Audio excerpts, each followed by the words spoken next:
सभामुख महोदय, बोल्न आँटेको यहाँ त रातो बत्ती छ।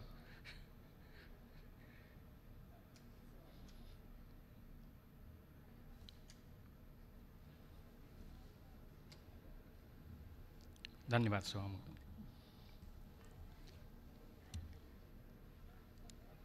हामी यस वर्षको महत्त्वपूर्ण नीति तथा कार्यक्रममाथि छलफल गर्न आज बसिरहेका छौँ। छलफल महत्त्वपूर्ण छ। सिङ्गो देश हामीतर्फ हेरिरहेको छ। हामी त्यही गम्भीरताका साथ छलफलमा लागिरहेका छौँ। अलिअलि कुरा आइसकेको छ। यो त परम्परागत भयो। उही कुराहरू आए। बोल्ने साथीहरूले पनि त्यही भनिराख्नु भएको छ। वास्तवमा एउटा कुरा चाहिँ मलाई पनि कहिलेकाहीँ अचम्म लाग्छ सभामुख महोदय। म त्यहीँबाट आफ्नो कुरा सुरु गर्छु। 48 सालदेखि निरन्तर म पार्लियामेन्टमा छु र सरकारका नीति कार्यक्रमहरू प्रस्तुत भएको र त्यसमाथिको छलफल हेर्ने अवसर पाएको छु, सुन्ने अवसर पाएको छु। आज पनि कसैले यो एकदमै राम्रो भन्ने कुरा स्वाभाविक रूपमा आउला सत्तापक्षको तर्फबाट। प्रतिपक्षको तर्फबाट बोल्ने साथीहरूले अलिअलि संशोधनमै इङ्गित गरिसक्नुभयो। प्रतिपक्षका नेताले बोल्ने क्रममा पनि आफ्नो कुरा राखिसक्नुभयो। यो सरकारलाई कोरोनाको क्षतिबारे ज्ञानै छैन, दुःखप्रति संवेदनै छैन, दुःख बुझ्ने हृदय नै छैन। यसमा यो सबै कुरालाई सम्बोधन गर्ने कार्यक्रम नै छैन। म अन्यथा मान्दिनँ। हामीले सबै कुराहरू सुन्नुपर्छ। प्रतिपक्षको आलोचनालाई झन् राम्ररी सुन्नुपर्छ। तर यो त अलिक भएन कि म धेरै व्याख्या गर्दिनँ। एकजना मित्रले यो त पुरै ब्याङ्क्रप्ट खोखला भन्नुभयो। एकजना मित्रले, मेरा मित्र अझै अभिन्न मित्र, मैले राम्रोसँग यसो कान थापेर सुने, वरिपरि सोधे पनि यही शब्द हो त भनेर। यो नीति तथा कार्यक्रमको 1 देखि 276 सम्म हो कि होइन भनेर हेर्दै थिएँ म। मैले सोधेँ, हो नै भन्ने आयो। 1 देखि 276 सम्म सभामुख महोदय काम लाग्ने छैन। त्यसको केही अगाडि प्रतिपक्षका नेताले यो लिपुलेख सम्बन्धी नक्सा सक्सा निकाल्ने कुरा गरेको चाहिँ सकारात्मक नै छ भन्नुभएको पनि फेरि आफ्नै कानले सुने। ए बाबा यो के भयो? एकैछिन अगाडि त सकारात्मक कुरा आएको थियो, एकछिन पछाडि त 1 देखि 276 सम्म कामै लाग्ने छैन भन्ने आयो। सभामुख महोदय, मैले त्यसपछि यो बुँदा कोट्याएर पढेँ। यो अलिअलि कहिलेकाहीँ हुन्छ बोल्दा सभामुख महोदय, यसलाई म धेरै कोट्याउन चाहन्न। यो साह्रै हामी छलफल गर्दा गर्दा गर्दा अलिक हामीलाई त्यस्तो पनि भएको छ, अलिक झिँझो पनि भएको छ। त्यसैले अलिक त्यो ठट्टा पनि गर्न खोजेँ मैले। बुँदा नम्बर 1 मा रहेछ संयुक्त बैठकलाई सम्बोधन गर्दैछु। बुँदा नम्बर 2 मा रहेछ शहीदहरूले पुर्याउनु भएको योगदान पुनः स्मरण गर्न चाहन्छु। यो सबै म पढ्दिनँ।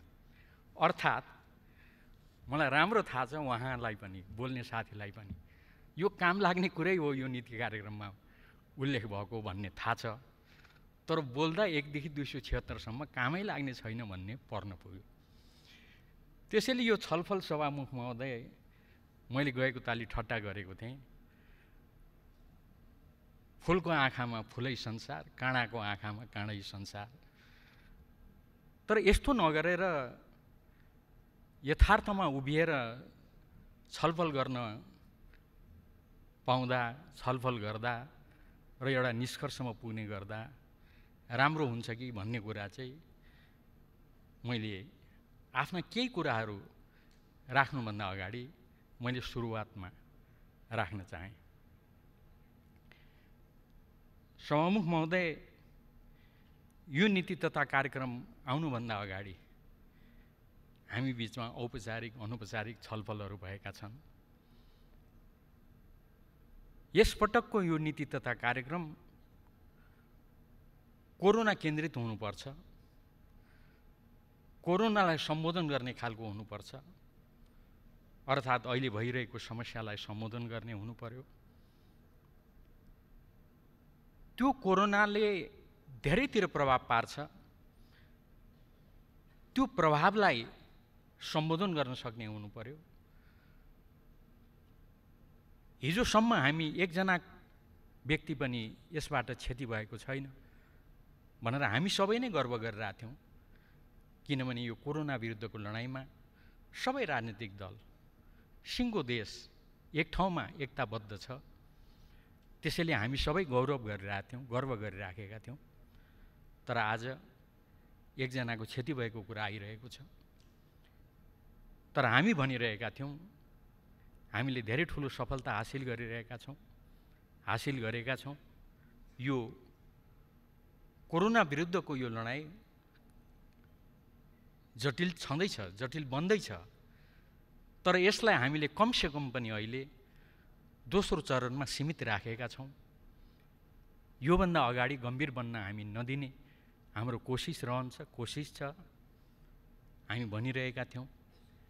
तर साँच्चीकै गम्भीर भयो भने, तेस्रो चौथो चरणमा दुर्भाग्यवश प्रवेश गर्यो भने त्यति बेला हामीले के गर्ने भन्ने बारेमा पनि हामी तयार रहनुपर्छ है। सरकारको त्यसतर्फ ध्यान जानुपर्छ भन्ने कुराहरू पनि उठेका हुन्। संयोग र सौभाग्यले सभामुख महोदय सरकारको तर्फबाट आयोजित त्यो समितिको तर्फबाट जुन सर्वदलीय बैठकहरू छन् त्यसमा मैले उपस्थित हुने अवसर पाएको थिएँ। त्यसमा मुख्य प्रतिपक्ष लगायत सम्पूर्ण साथीहरूको त्यहाँ उपस्थिति थियो।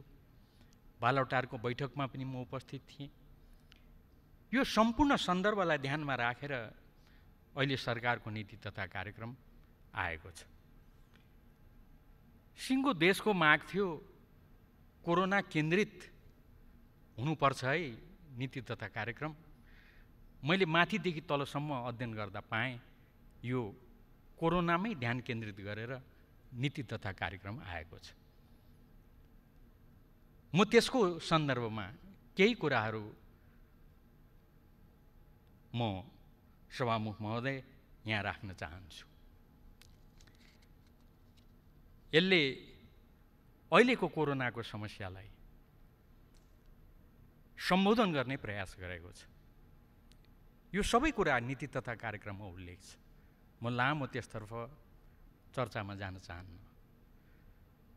वास्तवमा अहिले सङ्क्रमणको सङ्ख्या सायद 251 मा हामी सीमित छौँ। एकजनाको दुर्भाग्यवश मृत्यु भएको छ। यो दुःखद कुरा छ। तर एउटा कुरा अहिले पनि त्यस्तै छ, भएका यी सम्पूर्ण सङ्क्रमणहरू अहिले भेन्टिलेटरमा राख्नुपर्ने अवस्था छैन, आइसियुमा राख्नुपर्ने अवस्था छैन, सामान्य बिरामी छ र यसलाई अहिले राम्रोसँग उपचार गर्ने काम भइरहेको छ। तर यो स्थिति अझै जटिल बन्न सक्छ। यो स्थिति अझै जटिल बन्न सक्छ भन्ने बारेमा यो नीति तथा कार्यक्रम प्रस्तुतालाई सरकारलाई जानकारी छ कि छैन, म धेरै समय लिन चाहन्न, त्यसकारणले मैले यो धेरै बुदातिर जान चाहिनँ सभामुख महोदय। तर यो ढङ्गले कुराहरू उठेको हुनाले मैले एक दुईवटा बुदा चाहिँ उल्लेख गर्न खोजेँ। 40 बुदामा महामारी अनपेक्षित रूपमा लम्बिन गएको अवस्थामा अर्थात् सरकारलाई यो नीति तथा कार्यक्रम बनाइरहँदा यो महामारी अनपेक्षित रूपमा लम्बिन सक्छ है, गम्भीर बन्न सक्छ है। किनभने उसले के यसमा लेखेको छ त भन्दा, त्यस्तो अवस्थामा सरकारले त्यसलाई रोक्न थप प्रभावकारी कदम चाल्दै अहिलेको कार्यक्रमले पुग्दैन, थप कार्यक्रमको आवश्यकता पर्छ। माथि थुप्रै बुदाहरूमा उल्लेखहरू छन्, रणनीतिगत कार्ययोजना तयार गरी विशेष कार्यक्रम सञ्चालन गरिने। अघि यहाँ कुरा आयो यो राहतका कुराहरू। बुदा नम्बर 39मा छ, महामारीका कारण रोजगारी गुमाएका श्रमिक, साना किसान, असहाय व्यक्ति, गरिब तथा विपन्न वर्गका परिवार आदि आदिलाई विशेष कार्यक्रम सञ्चालन गरिनेछ। थुप्रै बुदाहरू कोरोनामा केन्द्रित छन् सभामुख महोदय। मैले भन्न खोजेको कुरा यति मात्रै हो। त्यसैले अझै यो कुरा भएको भए हुन्थ्यो, त्यो कोणबाट प्रश्न उठ्नु एकदम उपयुक्त हो। हामीले सुन्नुपर्छ, सदनले सुन्नुपर्छ, सरकारले सुन्नुपर्छ। त्यसलाई आउने दिनहरूमा यो नीति तथा कार्यक्रम कार्यान्वयन गरिरहँदा त्यसतर्फ ध्यान जानुपर्छ। अब यो नीति तथा कार्यक्रम कार्यान्वयन गर्ने सन्दर्भमा बजेट आउँछ, विनियोजन विधेयक आउँछ, त्यसलाई कार्यान्वयन गर्ने सन्दर्भमा अरू थुप्रै कदमहरू चालिन्छन्। त्यो सन्दर्भमा यहाँ उठेका आवाजहरूलाई ध्यान दिनुपर्छ, त्यसमा विवादै छैन सभामुख महोदय। तर खालि मैले यति कुरा विनम्रतापूर्वक आग्रह गर्न खोजेको हुँ, यो नीति तथा कार्यक्रमले कोरोनाको बारेमा वृहत यसका पक्षहरूलाई ध्यानमा राखेको छ, अध्ययन गरेको छ। जस्तो खै यसले पारेका क्षति इत्यादिको बारेमा भन्ने प्रश्न उठ्यो।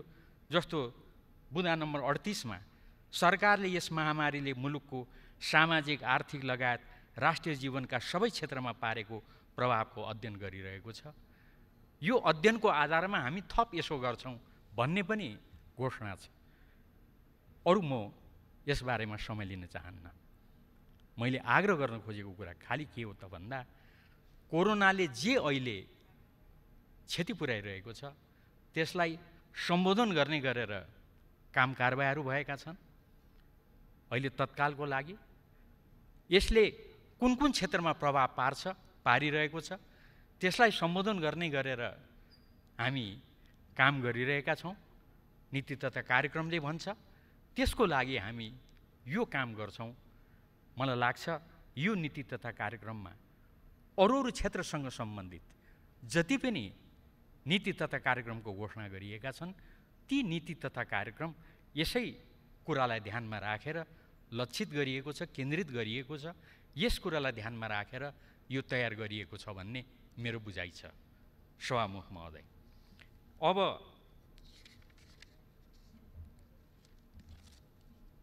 हामी अहिले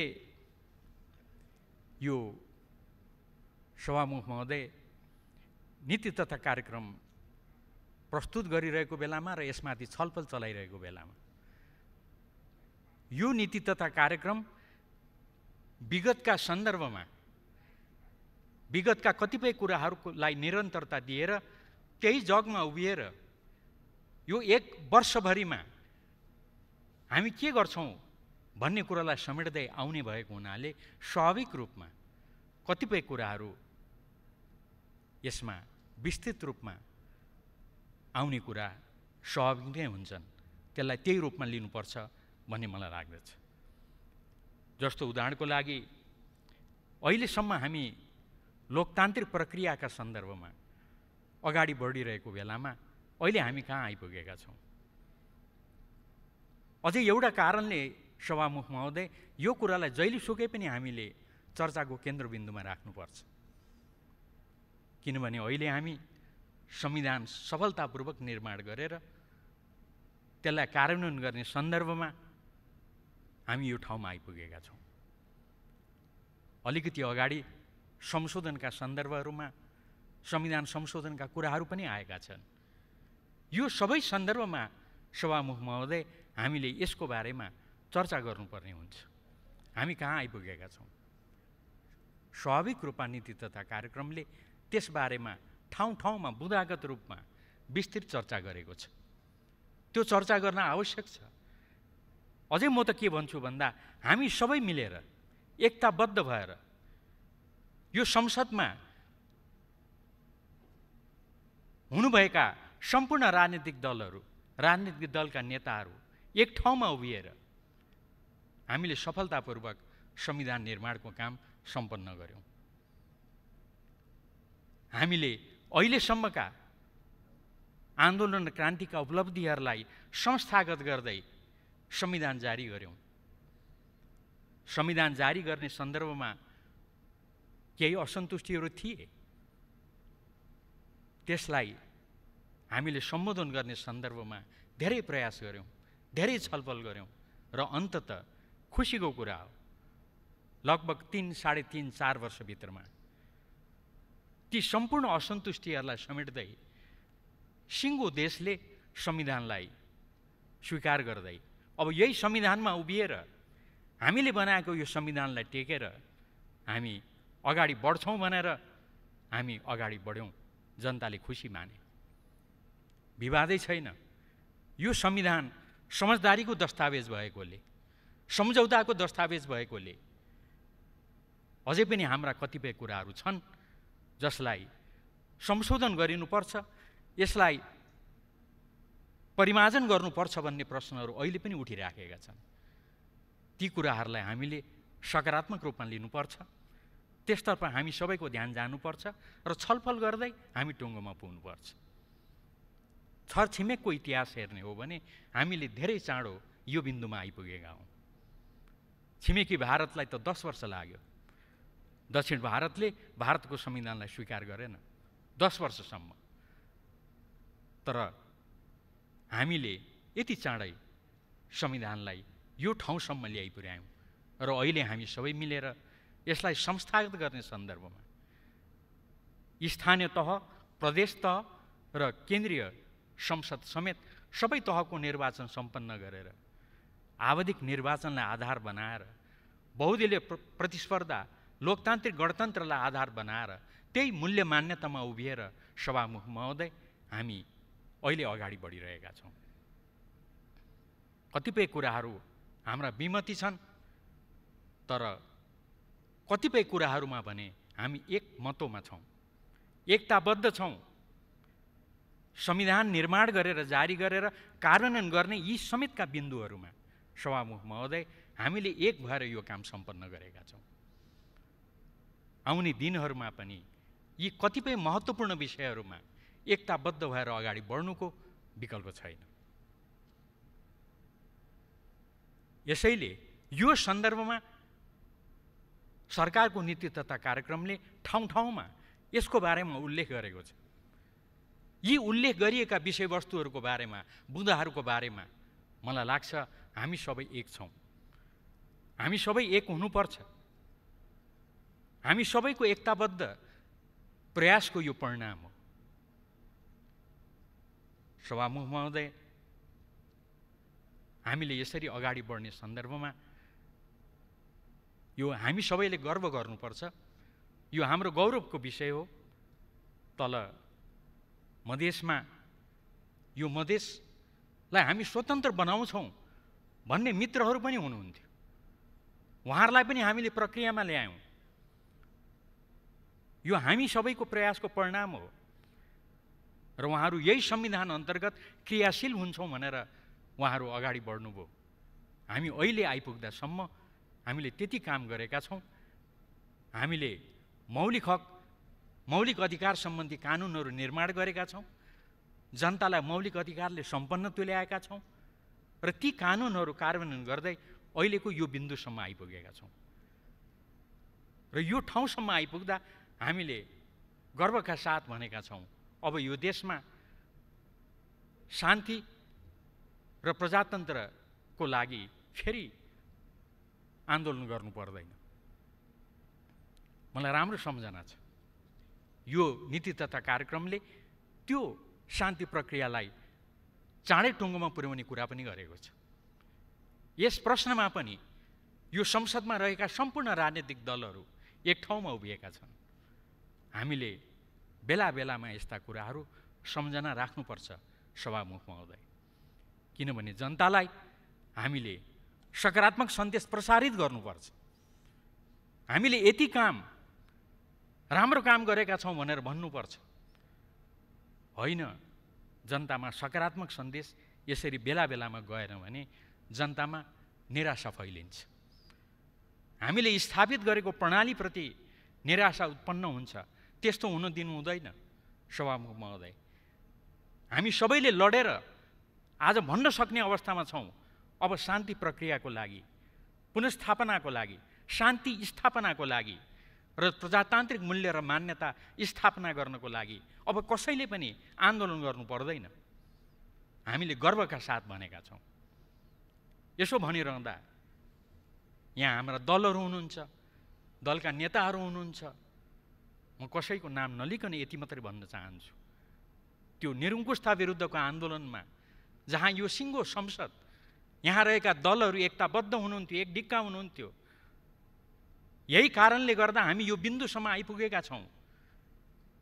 हामीलाई सदा सर्वदा सोधिने प्रश्न भनेको एउटा थियो सभामुख महोदय, जनताले आन्दोलनमा उत्रनुभन्दा अगाडि 100-150 को त्यो आन्दोलन 10,000 को आन्दोलनमा परिणत हुनुभन्दा अगाडिको अवस्थामा जनताले एउटा प्रश्न हामीलाई सोध्थे,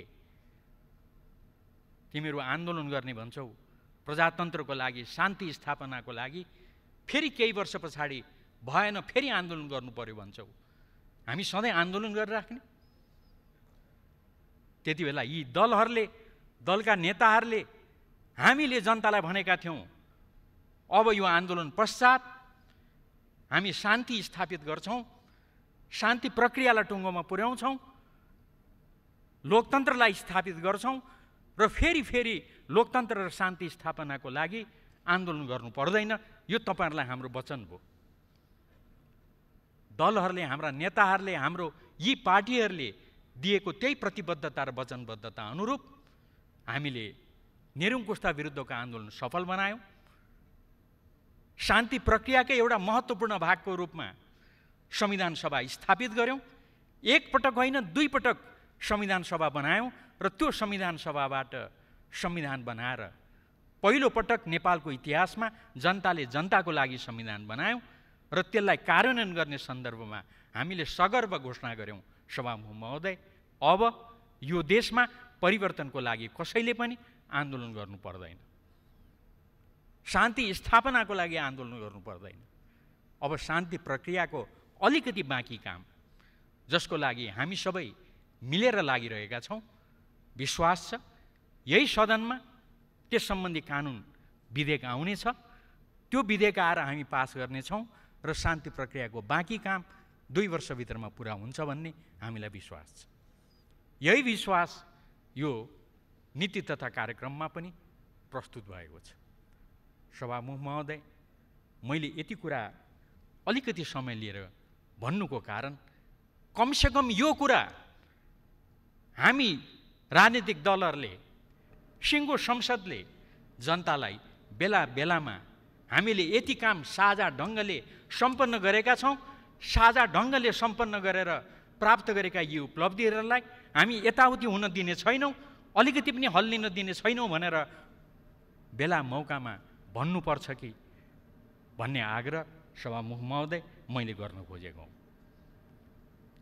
अब मैले अघि कोरोनाको सन्दर्भ उल्लेख गरेँ, धेरै लामो चर्चा गर्दिनँ। त्यो अझै जटिल बन्न सक्छ, अझै चुनौतीपूर्ण बन्न सक्छ, तर त्यसलाई हामीले एकताबद्ध भएर लड्नुको विकल्प छैन।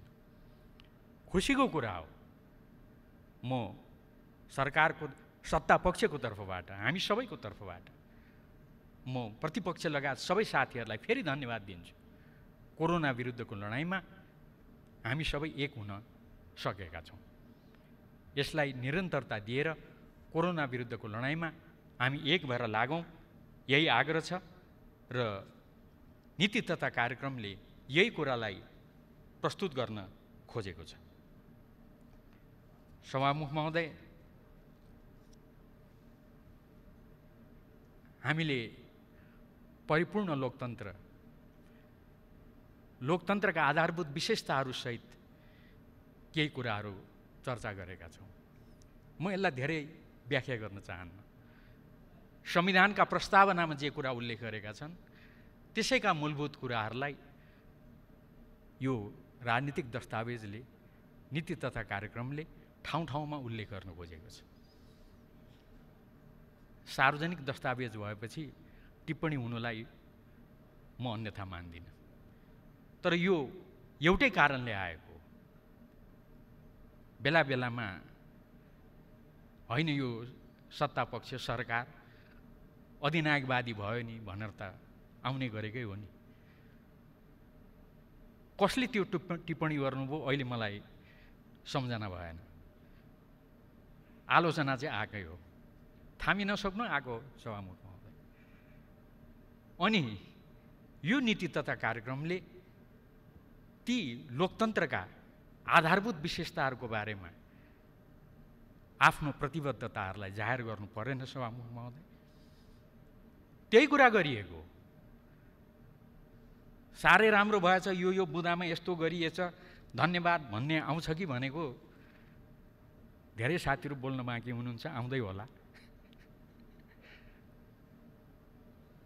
मेरो खालि त्यति मात्रै आग्रह हो। स्वाभाविक रूपमा कतिपय कुराहरू यो बीचमा, यो पृष्ठभूमिमा 2 वर्षको अवधिमा गरिएका कुराहरू भनिएका छन्। हामीले यसो गऱ्यौँ है, यस्तो प्रयास गऱ्यौँ है, यसमा भएका आलोचनाहरूलाई पनि अन्यथा नलिउँ सभामुख महोदय। हामी अन्यथा रूपमा लिँदैनौँ। म साथीहरूलाई यति मात्रै आग्रह गर्न चाहन्छु सभामुख महोदय मार्फत, त्यो आत्मप्रशंसा होइन, हामीले यतिसम्म प्रयास गरेका छौँ है, सम्म राखिएको हो, त्यसलाई त्यही रूपमा लिदिन आग्रह गर्दछु। त्यो आत्मप्रशंसा होइन। हामीले यति काम गऱ्यौँ है। उदाहरणको लागि सभामुख महोदय, हामी भूपरिवेष्टित थियौँ, ल्यान्डलक थियौँ। ल्यान्डलक अवस्था कतिसम्म अप्ठ्यारो हो। भूकम्पको बेलामा, भूकम्पले विच्छेद भएको बेलामा सभामुख महोदय, म त अहिले पनि कल्पना गर्न सक्दिनँ। भूकम्पले विच्छेद भएको बेलामा आफ्नै कोही मित्रले नाकाबन्दी लगाउनु होला भनेर त म विश्वासै गर्न सक्दिनँ। तर धेरै म त्यता चर्चा गर्न चाहन्न। यो नाकाबन्दी कतिसम्म अप्ठ्यारो त भन्दा कोही मित्रहरूले त नाकाबन्दीको नामै उच्चारण गर्न चाहनु भएन। त्यसलाई पनि म अन्यथा टिप्पणी गर्न चाहन्न। हामीले चाहिँ सोझै नाकाबन्दी भन्यौँ। अब त्यो कमजोरी भयो कि के भयो त्यो छलफल गरौँला त्यस बारेमा पनि, तर हामीले चाहिँ भन्यौँ। त्यति मात्रै होइन, भूकम्प आएको र हामी विच्छेद भएको सभामुख महोदय 20औं दिनमा हाम्रा 2 छिमेकीले, हामी कसैको नाम लिने हामी गर्दैनौँ। हाम्रा 2 छिमेकीले एउटा सम्झौता गर्नुभयो, सहमति गर्नुभयो र लिम्पियाधुराको त्यो जुन जङ्सन छ त्यसलाई एउटा नाकाको रूपमा, व्यापार नाकाको रूपमा अगाडि बढाउने भनेर अघि एकजना मित्रले संशोधन हाल्दा होइन यो नक्सा बनाउने कुरा भारत र चीनलाई नसोधी हुन्छ भनेर भन्नुभएको थियो। त्यो ट्राई जङ्सन बनाउने कुरा सहमति गर्दा उहाँहरूले हामीसँग नसोधिकन हामी त भूकम्पको फोर्स सोहोर्दै थियौँ, भत्केका भग्नावशेषहरू सोहोर्दै थियौँ। सभामुख महोदय, हाम्रा दुई छिमेकी मित्रहरूले त्यसमा सहमति गर्नुभयो, सम्झौता गर्नुभयो। विनम्र शब्दमा भन्न चाहन्छु म, हामी विनम्रतापूर्वक भन्न चाहन्छौँ त्यो सहमतिप्रति हाम्रो स्वीकार्यता छैन। हामी त्यसलाई अस्वीकृत गर्छौँ, त्यसको विरुद्धमा विनम्रतापूर्वक लड्छौँ। सिङ्गो संसदलाई, सिङ्गो देशलाई एकजुट बनाएर त्यसको विरुद्धमा हामी अगाडि बढ्छौँ। यो कुरा म यहाँ विनम्रतापूर्वक राख्न चाहन्छु। यही सन्दर्भमा आएको हो सभामुख महोदय। हामीले यो देशको भूपरिवेष्टित स्थितिलाई, ल्यान्डलक्डको स्थितिलाई हामीले भूजडित बनायौँ, ल्यान्ड लिङ्क्ड बनायौँ। म अरू धेरै अहिले चर्चा गर्न चाहन्न। हामीले अर्को देश, छिमेकी देश चीनतर्फ पनि समुद्रसम्म पुग्ने हामीले बाटो नाका खोल्यौँ, सम्झौता गऱ्यौँ। अहिले धेरै चर्चा नगरौँ। त्यस पश्चात यो देशमा अब हाम्रो विरुद्धमा नाकाबन्दी लाग्ने स्थिति समाप्त भयो। अब कहिले लाग्दैन नाकाबन्दी।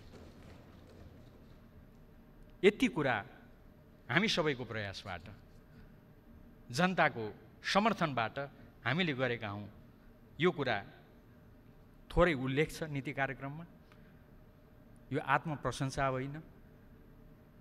हामी सबैले गरेको काम अलिकति सम्झनु चाहिँ बेला बेलामा राम्रो हुँदो रहेछ भन्ने सम्मको आग्रह हो। अब राम्रो आर्थिक वृद्धि भइराखेकै हो। कति राम्रो आर्थिक वृद्धि त भन्दाखेरि अब यो कोरोनाले छेदविच्छेद बनाउँदा पनि हाम्रो ध्यान त्यता नगएको होइन।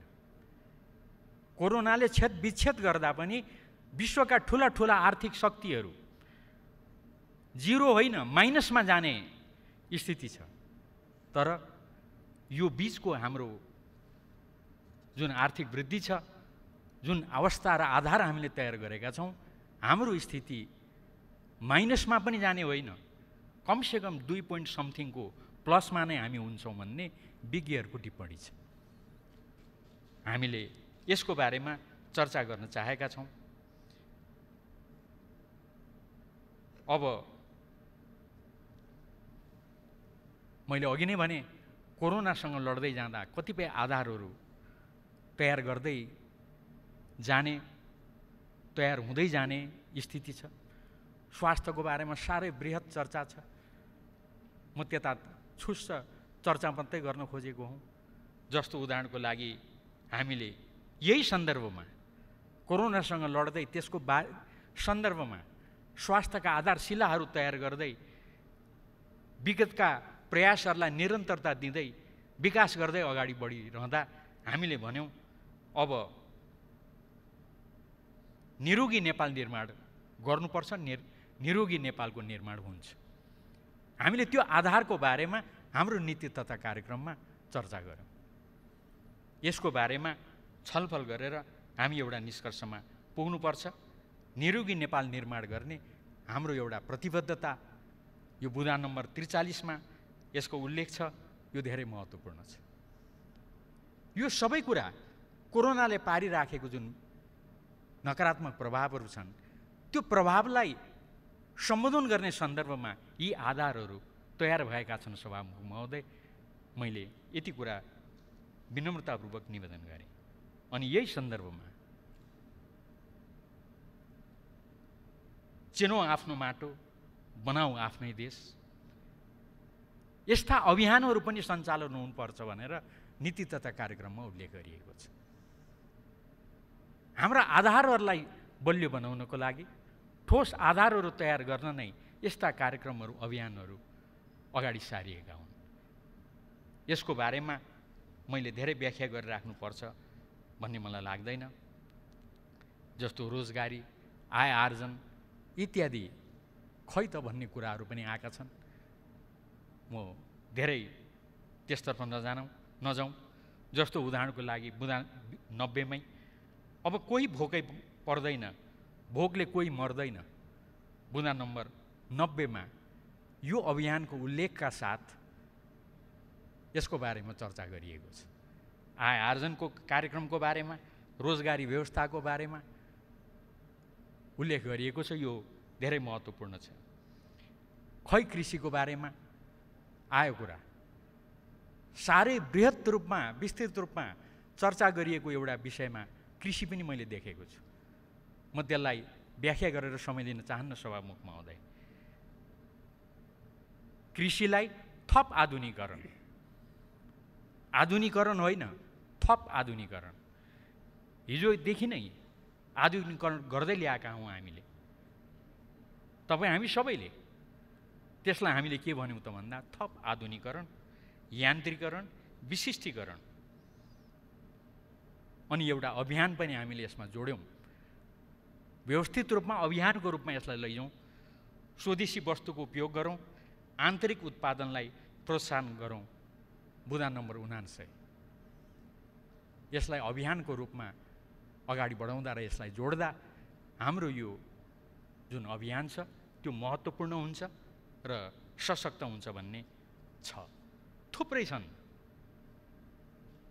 समृद्धिको लागि वन कार्यक्रम, राष्ट्रपति चुरे संरक्षणलाई त्यहाँ लगेर जोड्दै समृद्धिको लागि वन भनेर विस्तृत तयार गरिएको छ। स्वच्छ नेपाल, मलाई त खुसी लागेको छ, किनभने हाम्रो इलामको सदरमुकाम इलाम बजार, त्यसलाई हामीले सबभन्दा पहिले हामीले ग्रिन सिटी भनेर घोषणा गरेका थियौँ। इलामीले सुरु गरेको त्यो ग्रिन सिटीको अवधारणालाई अहिले यो सरकारले यो कार्यक्रममा सबै ठुला ठुला सहरहरू, साना सहरहरूलाई ग्रिन सिटीमा रूपान्तरण गर्ने कार्यक्रम बनाएछ। यो स्वच्छ उसको लागि मलाई खुसी लाग्यो। त्यसको लागि म धन्यवाद पनि दिन चाहन्छु। सानो महत्त्वपूर्ण गर्न सकिने उदाहरणको लागि 172मा 3 वर्षभित्र सबै घर घरमा खानेपानी, कति राम्रो कार्यक्रम। नीति तथा कार्यक्रमको 172 बुँदामा यो उल्लेख छ। झन्डै 94% हामीले खानेपानी पुर्याइसकेका छौँ। अब 3 वर्षभित्रमा सबैको घर घरमा खानेपानी पुग्नु यो असम्भव छैन, सम्भव छ। पुग्ने खालको कार्यक्रम ल्याइएको छ। यो कुरा उल्लेख गरिएको छ र अब हामीले साँच्चीकै धेरै कुरामा हामी नयाँ युगमा प्रवेश गरेका छौँ। त्यही सन्दर्भमा एउटा हो सुरुङ मार्ग निर्माणको युगमा हामी प्रवेश गरेका छौँ। त्यसको लागि नागढुङ्गा सुरुङ होस्, सिद्धबाबा सुरुङ होस्, टोखा छहरे सुरुङ होस्, लगायतका 5-7वटा सुरुङहरू नीति तथा कार्यक्रममा उल्लेखित छन्। यी सुरुङहरू निर्माण गरिसक्दा हामी साँच्चीकै यो सडक सञ्जालको सन्दर्भमा हामीले सुरुङ मार्गमा प्रवेश गरेछौँ भन्ने आधार तयार हुन्छ। हामीले गर्व गर्नुपर्ने कुरा हो। यो कुरा त्यहाँ यसरी उल्लेख गरिएको छ। अनि सानै हो यो, तर बुँदा नम्बर 193मा 3 वर्षभित्र सबै निजी घरहरूमा फुसका छाना जस्ता पाताले फेरिनेछ। सबै घरहरू अब जस्ता पाताको हुनेछ। नीति तथा कार्यक्रमले यो बुँदा नम्बर 193मा उल्लेख गरेको छ। वास्तवमा सरकारलाई, हाम्रा सम्बन्धित ऊर्जा मन्त्रीलाई धन्यवाद भन्नुपर्छ, सरकारलाई भन्नुपर्छ। हामी सबै धन्यवादका पात्र छौँ, किनभने देश अब लोड सेडिङ मुक्त नेपाल भयो। हामीले त्यही कुरा नीति तथा कार्यक्रममा उल्लेख गरेको छ। यसैको जगमा उभिएर अब भारत र बङ्गलादेश जस्ता सम्मका विद्युत बजारमा हाम्रो पहुँचलाई विस्तार गर्ने, प्रसारण लाइनहरूको निर्माण गर्ने, ती प्रसारण लाइनहरू आवश्यकता अनुसार कहीँ कतैबाट भएन भने आफ्नै पुँजीबाट भए पनि गर्ने प्रष्ट छ नीति तथा कार्यक्रम। यसो गरेर हामीले प्रसारण लाइन निर्माण गर्ने र जलाशययुक्त ठुल्ठुला आयोजनाहरू निर्माण गर्ने, त्यसको बारेमा नीति तथा कार्यक्रममा हामीले उल्लेख गरेका छौँ। अब म अन्तिमतिर पुग्न थालेँ सभामुख महोदय। एउटा कुरा खुब उठेको छ, होइन म भ्रष्टाचार गर्दिनँ, कसैलाई भ्रष्टाचार गर्न दिन्न। केही समय अगाडि, केही महिना अगाडि एउटा दैनिक पत्रिकामा तथ्याङ्क निस्केको मलाई सम्झना छ। मैले त्यो पढेको छु, कान्तिपुरको तथ्याङ्क। यो अख्तियार दुरुपयोगले दिनमा यतिवटा मुद्दा दर्ता गर्दैछ अहिले।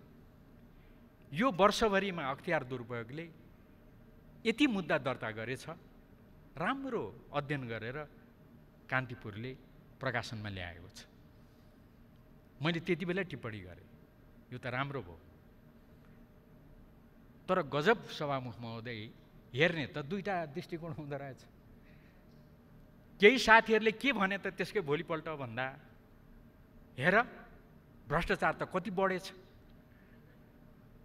त्यसैले मैले अघि भने नि, फुलको आँखामा फुलै संसार, काँडाको आँखामा काँडै संसार। मैले त्यही तथ्याङ्क हेरेर के भने भन्दा, ओहो भ्रष्टाचार विरुद्धको अभियान त कति सशक्त भएछ। पहिला पहिला भ्रष्टाचारमा कारबाही नै हुँदैन थियो, छानबिन नै हुँदैन थियो। अब यो सरकार आइसके पछाडि छानबिन सुरु भएछ, कारबाही सुरु भएछ, धमाधम मुद्दा चल्न थालेछ। मैले त्यसरी लिएँ त्यो तथ्याङ्कलाई।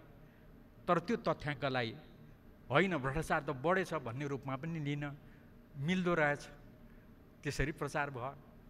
म अरू टिप्पणी गर्दिनँ, खालि मलाई लागेको कुरा यति मात्रै यहाँ राखेर हामी पुरै भ्रष्टाचारलाई निर्मूल गर्न, भ्रष्टाचारप्रति शून्य सहनशीलता देखाउन प्रधानमन्त्रीज्यूको कमिटमेन्ट छ, नीति तथा कार्यक्रमको प्रतिबद्धता छ।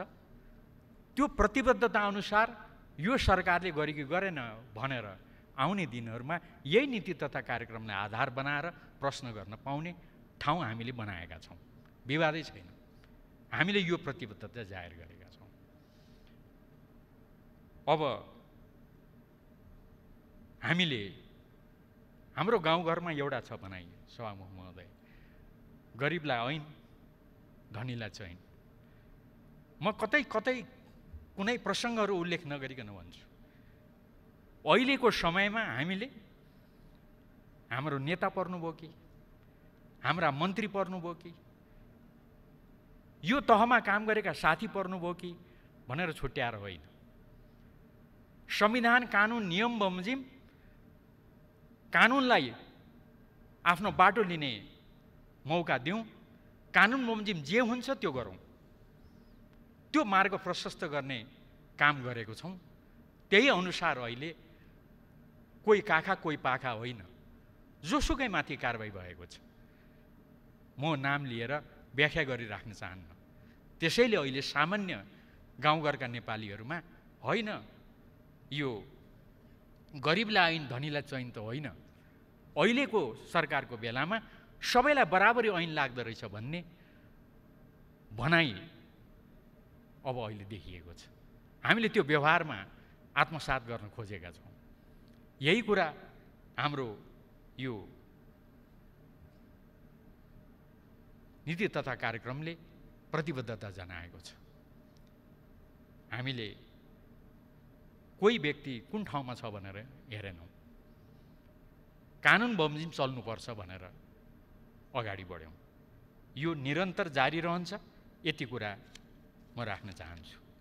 लिपुलेख आदिको सन्दर्भमा सभामुख महोदय, लिपुलेख, कालापानी लगायत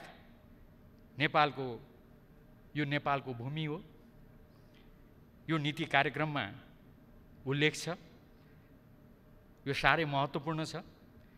र यसको बारेमा हामी तुरुन्तै नक्सा जारी गर्नेछौँ।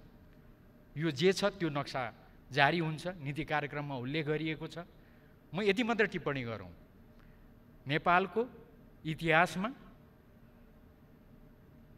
संसदमा नीति कार्यक्रम प्रस्तुत हुँदा यति प्रष्टताका साथ आफ्नो अन्तर्राष्ट्रिय सिमानालाई लिएर यति प्रष्टताका साथ नीति कार्यक्रममा उल्लेख भएको मलाई लाग्छ यो पहिलो पटक हो। यो हामी सबैले खुसी मान्नुपर्छ, गर्व मान्नुपर्छ। म हाम्रो तर्फबाट प्रतिपक्षका नेतालाई पनि धन्यवाद दिन्छु। उहाँले यो सकारात्मक भयो भनेर उहाँले उल्लेख गर्नुभएको छ। हामी यसलाई अगाडि बढाउँछौँ र अन्तिम निष्कर्षमा पुर्याउँछौँ। अब यति चर्चा गरेपछि अन्तिममा सभामुख महोदय फेरि घुमेर एउटा कुरा म राख्न चाहन्छु। हामी सबै एकताबद्ध भएर अगाडि बढौँ। संविधान कार्यान्वयनको अन्तिम काम सम्पन्न भएको छैन। शान्ति प्रक्रियाको अन्तिम काम जुन ऐतिहासिक छ, विश्व छक्क परेर हामीलाई हेरिरहेछ। अहिलेसम्म त्यति सफलतापूर्वक हामी यो ठाउँमा आइपुगेका छौँ। हामीसँग आशा बाँड्ने थुप्रै आशाहरू छन्। मेरो आग्रह हो हामी सबैलाई, म लगायत सबैलाई, हामी जनतालाई निराशा नबाँडौँ, आशा बाँडौँ, सपना र सम्भावना बाँडौँ। उपलब्धि तपाईँ हामी सबैले गरेर एकताबद्ध भएर ल्याएको उपलब्धि हुन्। ती उपलब्धिहरू हाम्रो लडाइँबाट प्राप्त उपलब्धिहरू, ती उपलब्धि बाँडौँ। म त्यति कुरा राख्न चाहन्छु र अन्तिममा एउटा कुरा जोड्छु। हामीमाथि अधिनायकवादको घरिघरि आरोप छ।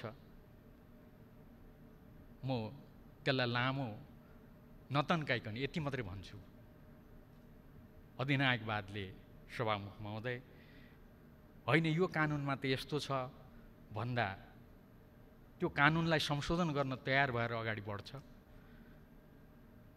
हामीले त त्यसो गर्न तयार भएका छौँ। अध्यादेशको कुरा आउँछ सभामुख महोदय, संविधानले अध्यादेश जारी गर्ने सरकारलाई अपवादको अवस्थामा राखिदिएको छ।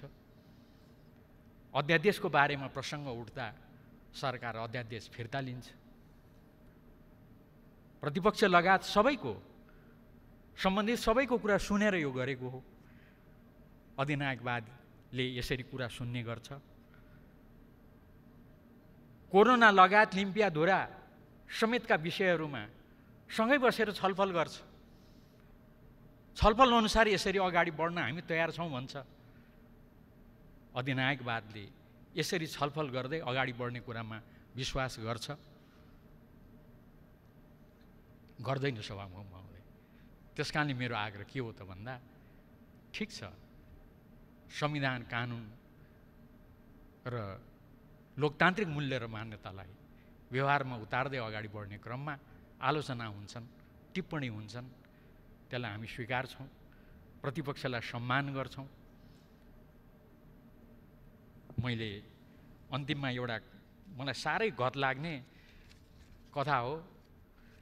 हाम्रो नाम चाहिँ बिर्सेँ, प्रतिपक्षकै बेन्चबाट एकजना मान्य सदस्यले सुनाउनु भएको थियो एउटा प्रसङ्गमा। एउटा हामी बिचमा रहेको प्रवृत्ति के सभामुख महोदय, श्रीमानलाई एक दिन बिहानै पोच अन्डा लगेर खुवाउनु गएको, अन्डा पनि पोच बनाउने हो भनेर गाली खाएछन् श्रीमतीले। अर्को दिन त उसिनेको लगिदिनु पर्यो भनेर उसिनेको अन्डा लगेको, अन्डा पनि उसिन्ने हो भनेर त्यो दिन पनि गाली खानुभएछ। तेस्रो दिन त अब चाहिँ मैले उपाय निकालेँ भनेर उसिनेको अन्डा एउटा चाहिँ पोच बनाएर दुईटा लगिदिएको त फेरि पनि गाली खानुभएछ। त्यो दिन चाहिँ के भनेर गाली खानुभएछ त सभामुख महोदय भन्दा, उसिन्नु पर्ने अन्डालाई पोच बनाउनु पर्ने अन्डालाई उसिन्ने हो भनेर बेसमारी गाली गर्नुभएछ। सभामुख महोदय, कतिपय विषयहरू छन्, ती विषयहरूलाई छलफल गरौँ, छलफल गर्ने ठाउँ यही संसद हो, यही संसदका समितिहरू हुन्। त्यसलाई निष्कर्षमा पुर्याउने काम गरौँ। त्यो अन्डा र कोचवाला प्रवृत्ति ममा छ, सत्तापक्षमा छ भने सत्तापक्षले पनि त्यसलाई त्यागौँ, प्रतिपक्षमा छ भने प्रतिपक्षले पनि त्यागौँ। जे होस् मिलेर अगाडि बढौँ, जनतालाई दिने राम्रो सन्देश दिन सकौँ। यति कुरा राखेर बिदा चाहन्छु। हवस् त, धन्यवाद, नमस्कार।